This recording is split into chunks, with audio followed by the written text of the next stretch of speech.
गांव के बाहरी इलाके में एक छोटा कुआं था। सालों से सूखा पड़ा था। कभी बारिश न होने से और कभी अधिक दोहन से उसका जल स्तर लगातार गिरता जा रहा था। गांव वालों ने हार मान ली थी। उनका मानना था कि कुआं अब पानी नहीं दे सकता। एक दिन गांव में एक बुजुर्ग आए। उन्होंने सूखे कुएं को देखा और गांव वालों से पूछा कि क्या हुआ।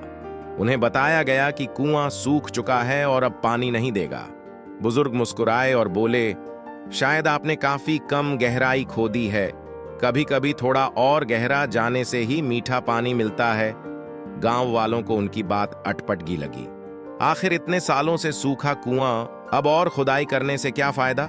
लेकिन बुजुर्ग की दृढ़ता के आगे उन्हें झुकना पड़ा। उन्होंने दोबारा खुदाई शुरू की। दिन रात कड़ी मेहनत चली। कई फीट और खुदाई करने के बाद भी कोई उम्मीद नहीं जगी।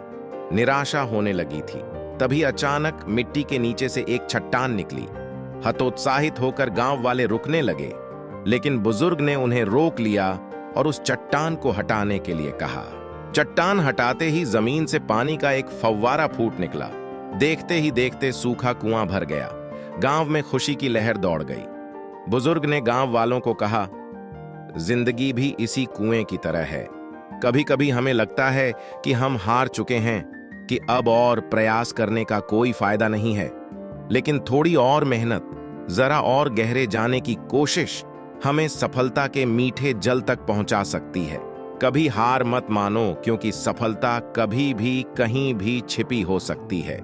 इस कहानी से सीख मिलती है कि असफलता हमें कभी हार मानने पर मजबूर नहीं करनी चाहिए।